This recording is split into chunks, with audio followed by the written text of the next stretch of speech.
Yo guys, what is going on? Welcome back to another video, and today we are here with some breaking news a couple days after this news officially dropped.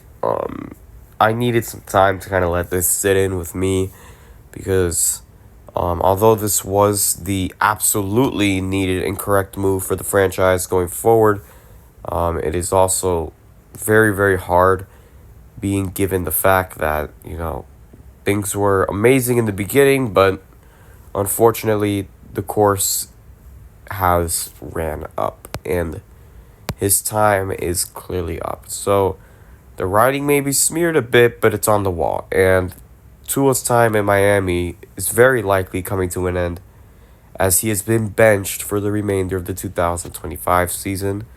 Seventh round pick Quinn Ewers out of Texas will be the team's starter for the remainder of the season. Zach Wilson will be the QB2, and Tua will be the emergency quarterback. Disappointing. It is very, very disappointing. The expectations were very high for him, especially after his contract he got, but he just has not lived to that same energy ever since he got paid. So, it's been a long enough, it's very overdue, but,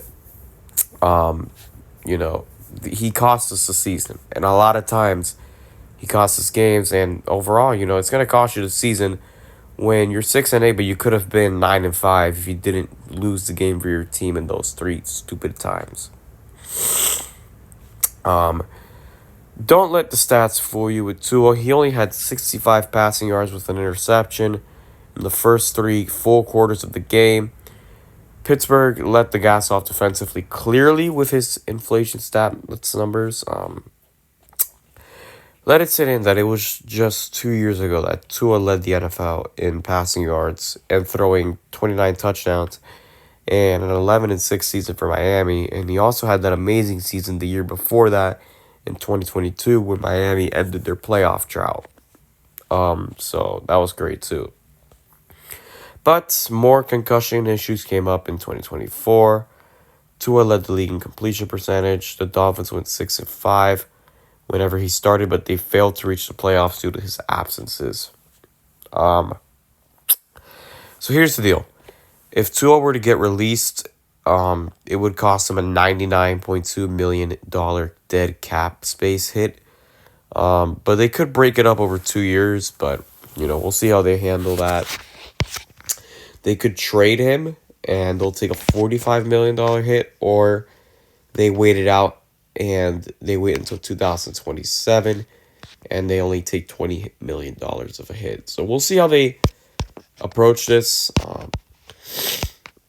Me personally, if I am the Dolphins, I would move on, like ASAP. I do not care what the cap hit is if you move on now, because it's just, he's not going to do you any good. And as sad as it is, you need to move on. You need a change of scenery. And whether that's making a big trade, whether that is signing someone in free agency, whether that is drafting, although I don't think the draft class is very appealing this year, so that is a problem, unless the Dolphins can somehow find a way to get Dante Moore.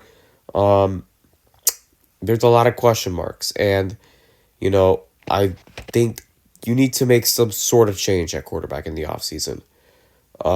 There's guys going to be available like Kyler Murray. He's going to be up for grabs. You got Justin Fields. He's probably going to get opted out of his contract. I'm going to be honest with you. What's going on in New York is not his fault. His team is fucking garbage. He played great in Pittsburgh a year ago, so I think he could turn it around in Miami. But not just that, Joe Burrow could very well be on the block if he really is as upset as he is in Cincinnati right now. There's some solid options out there right now. And we'll see how they handle it. And, or they could go and draft Dante Moore now if they really want a quarterback. Or they wait until the next draft. We'll see what they do. So, with that being said, thank you guys for watching.